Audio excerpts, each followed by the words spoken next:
पृथ्वी पर पाए जाने वाले भूमि, जल, वायु, पेड़ पौधों और जीव जंतुओं का समूह जो हमारे चारों ओर है, सामूहिक रूप से कहलाता है पर्यावरण। पर्यावरण किसी जीव के चारों तरफ घिरे भौतिक एवं जैविक दशाएं एवं उनके साथ अंतःक्रिया को सम्मिलित करता है। पर्यावरण संरक्षण कहते हैं उसे।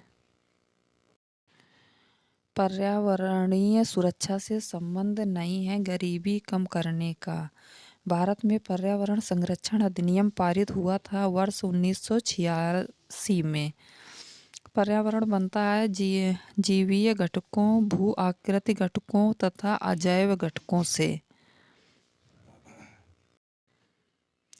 सतत विकास लक्ष्यों को प्राप्त करने की प्रगति की दिशा में विभिन्न देशों द्वारा किए गए प्रयासों की प्रगति जानने हेतु निर्माण किया गया था सस्टेनेबल डेवलपमेंट इंडेक्स का। विश्व पर्यावरण दिवस मनाया जाता है 5 जून को।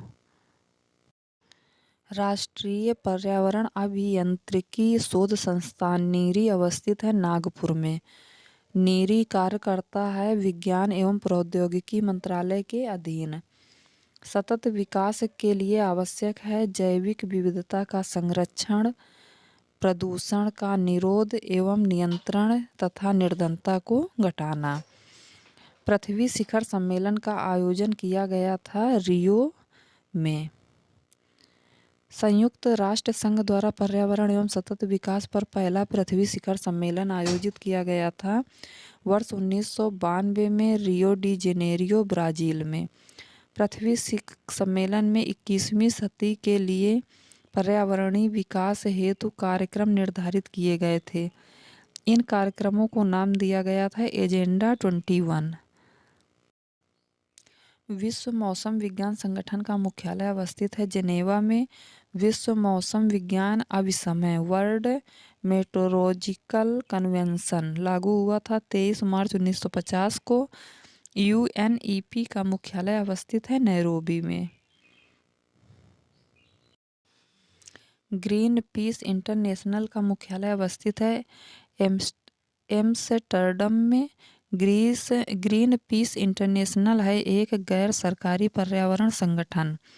इको मार्क उन भारतीय उत्पादों को दिया जाता है जो पर्यावरण के प्रति मैत्रीपूर्ण हो।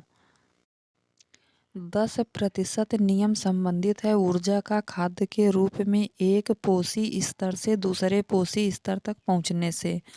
जीव से जैवमंडल तक जैविक संगठन का सही क्रम है जनसंख्या, समुदाय, पारिस्थितिकी तंत्र एवं भूदृश्य। स्वपोषजगण स्तर पर उत्पादन को कहा जाता है प्राथमिक उत्पादकता। परपोषी विषम पोषजगण स्तर के उत्पादन के संदर्भ में आता है द्वितीयक उत्पादकता। एक पारिस्थितिकी तंत्र में ऊर्जा की मात्रा एक पोषण स्तर से अन्य स्तर में स्थानांतरण के पश्चात घटती है। पारिस्थितिकी तंत्र के संबंध में सही कथन है पारिस्थितिकी तंत्र किसी निश्चित स्थान, समय, इकाई के समस्त जीवों तथा भौतिक पर्यावरण का प्रतिनिधित्व करता है। यह एक कार्यशील इकाई है, इसकी अपनी उत्पादकता होती है। पारिस्थितिकी तंत्र के विषय में सही नहीं है, यह एक बंद तंत्र होता है। परितंत्र इकोसिस्टम शब्द का सर्वोत्कृष्ट वर्णन है जीवों का समुदाय और साथ ही वो पर्यावरण जिसमें वे रहते हैं। किसी क्षेत्र के सभी जीवधारी तथा वातावरण में उपस्थित अजैव घटक संयुक्त रूप से निर्माण करते हैं परितंत्र का, इकोसिस्टम का। कृत्रिम परितंत्र है खेत, कृत्रिम पारिस्थितिकी तंत्र है धान का खेत। घास स्थल, वन तथा मरुस्थल उदाहरण हैं स्थलीय पारिस्थितिकी तंत्र के। पृथ्वी के सर्वाधिक क्षेत्र पर फैला हुआ पारिस्थितिकी तंत्र है सामुद्रिक। पृथ्वी पर विद्यमान जलमंडल में समुद्री जल होता है लगभग 97% भाग।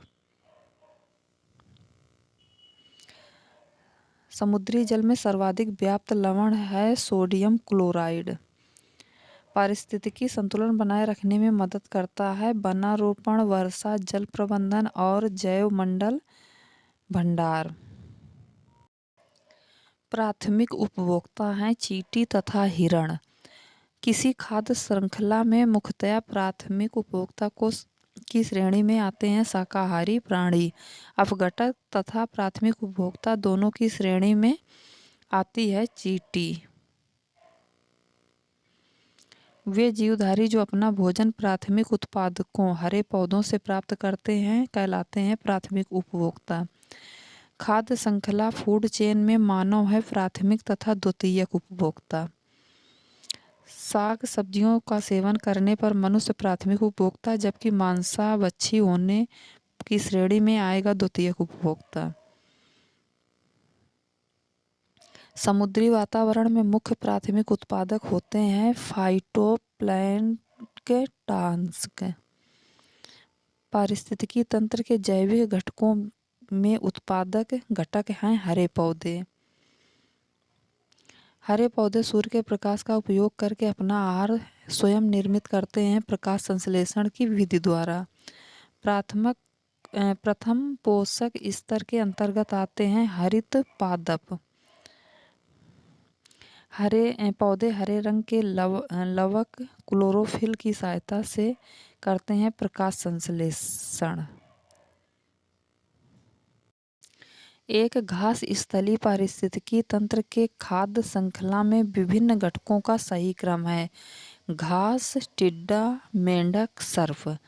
तो घास उत्पादक है, टिड्डा प्राथमिक उपभोक्ता है, मेंढक द्वितीयक उपभोक्ता है और सर्प तृतीयक उपभोक्ता है। क्योंकि घास उत्पादक है, घास स्वयं अपने आप को प्रकाश से उत्पादित होती है। घास को टिड्डा खाता है इसलिए इसको प्राथमिक उपभोक्ता कहा जाता है। टिड्डे को मेंढक खाता है इसलिए द्वितीय उपभोक्ता हो गया मेंढक। मेंढक को सर्प खाता है तो इसलिए तृतीयक उपभोक्ता सर्प है यहाँ पर।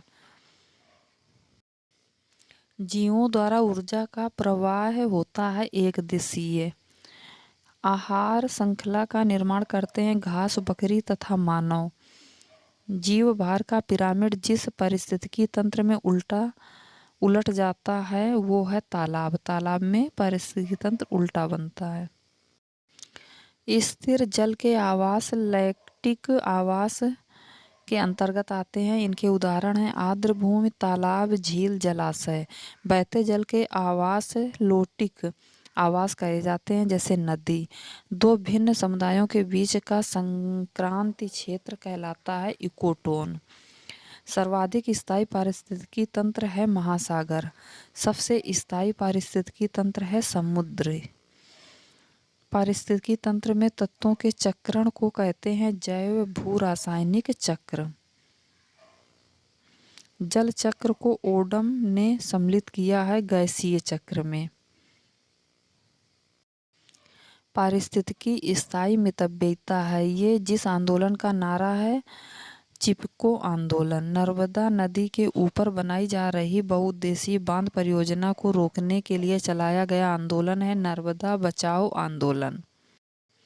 दक्षिण भारत का पर्यावरण संरक्षण से संबंधित आंदोलन है एपिको आंदोलन। चिपको आंदोलन संबंधित है पादप संरक्षण से। पारिस्थितिकी तंत्र से संबंधित प्रमुख कथन है पारिस्थितिकी तंत्र इकोसिस्टम शब्द का प्रयोग सर्वप्रथम A.G. टांसले ने किया था। जो जीव अपना भोजन स्वयं उत्पादित करते हैं उन्हें स्वपोषी कहते हैं। परितंत्रों की घटती उत्पादकता के क्रम में जो अनुक्रम सही है वो है मैनग्रोव, घास स्थल, झील, महासागर। सबसे पहले मैनग्रोव आएंगे, इसके बाद घास स्थल आएंगे, फिर झील आएगा, इसके बाद महासागर आएंगे। अधिक विविधता वाले परितंत्र की उत्पादकता भी होगी अधिक। खाद्य श्रृंखला उस क्रम का निदर्शन करती है जिसमें जीवों की एक श्रृंखला एक दूसरे के आहार द्वारा होती है पोषित। पारिस्थितिकी तंत्र में ऊर्जा का अंतरण क्रमबद्ध स्तरों की एक श्रृंखला में होता है जिसे कहते हैं खाद्य श्रृंखला। भारतीय वन्यजीव संरक्षण अधिनियम लागू किया गया था वर्ष 1972 में। पर्यावरण संरक्षण अधिनियम पर्यावरण के संरक्षण एवं सुधार के लिए लागू किया गया वर्ष 1986 में। जनजातियों एवं अन्य पारंपरिक वन निवासियों के वन अधिकारों को मान्यता अधिनियम लागू किया गया दिसंबर 2006 में। वन संरक्षण अधिनियम लागू किया गया वर्ष 1980 में। मिलेनियम इकोसिस्टम एसेसमेंट पारिस्थितिकी तंत्र की सेवाओं के प्रमुख वर्गों का वर्णन करता है। व्यवस्था, समर्थन, नियंत्रण, संरक्षण और सांस्कृतिक। जो एक समर्थन सेवा है, पोषण, पोषक चक्रण और सफल परागण। एक साधारण समुद्री आहार श्रृंखला का सही क्रम है। डायटम स्वपोषी, इसके बाद है क्रिस्टेशियाई शाकाहारी उपभोक्ता, इसके बाद है हेरिंग मांसाहारी उपभोक्ता।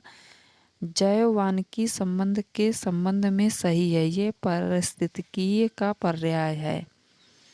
यह प्राकृतिक तंत्रों के मूल्य पर बल देता है जो मानव तंत्रों को प्रभावित करते हैं। जैव विविधता के नाश का कारण है जीवों के प्राकृतिक आवास की कमी, पर्यावरणीय प्रदूषण, वनों का नाश। जैव विविधता के ह्रास का मुख्य कारण है प्राकृतिक आवासीय विनाश। प्राकृतिक संसाधनों के दोहन तथा औद्योगिक उत्पादन एवं नगरीकरण को बढ़ावा देने के उद्देश्य से प्राकृतिक वास का विनाश किया जा रहा है, जो सर्वाधिक महत्वपूर्ण कारक है जैव विविधता के ह्रास के लिए।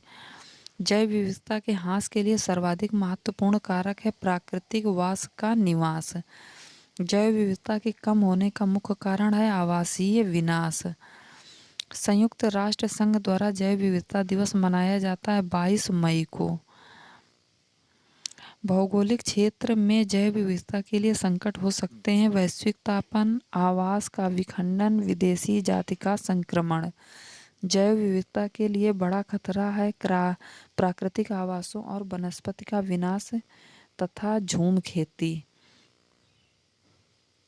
देश के पूर्वी और उत्तर पूर्वी हिस्सों में यह खेती प्रचलित है, जो कि खेती का अवैज्ञानिक तरीका है, झूम खेती। जैव विविधता हॉटस्पॉट स्थलों में शामिल है पूर्वी हिमालय। भारत में जैव विविधता के ताप स्थल हॉटस्पॉट हैं पूर्वी हिमालय व पश्चिमी घाट। जैव विविधता हॉटस्पॉट केवल उष्णकटिबंधीय प्रदेशों में ही नहीं बल्कि पाए जाते हैं उच्च अक्षांशीय प्रदेशों में भी। भारत में 4 जैव विविधता हॉटस्पॉट स्थल हैं। ये हॉटस्पॉट हैं पूर्वी हिमालय, पश्चिमी घाट, म्यांमार भारत सीमा तथा सुंडालैंड। भारत में जैव विविधता की दृष्टि से संतृप्त क्षेत्र है पश्चिमी घाट। जैव विविधता के संदर्भ में भारत में क्षेत्र हॉटस्पॉट माना जाता है अंडमान निकोबार द्वीप समूह। हॉटस्पॉट शब्दों का सर्वप्रथम प्रयोग वर्ष 1988 में किया गया था, नॉर्मन मायर्स ने किया था। यहाँ पर जातियों की पर्याप्तता तथा स्थानीय जातियों की अधिकता पाई जाती है, लेकिन साथ ही इन जीव जातियों के अस्तित्व पर निरंतर संकट बना हुआ है। ये क्षेत्र कहलाता है हॉटस्पॉट। सबसे लंबा जीवित वृक्ष है सिकोया। किसी जाति को विलुप्त माना जाता है जब वो अपने प्राकृतिक आवास में दिखाई नहीं देता है 50 वर्ष से। जैव विविधता के संरक्षण के लिए महत्वपूर्ण रणनीति है जैव मंडल रिजर्व।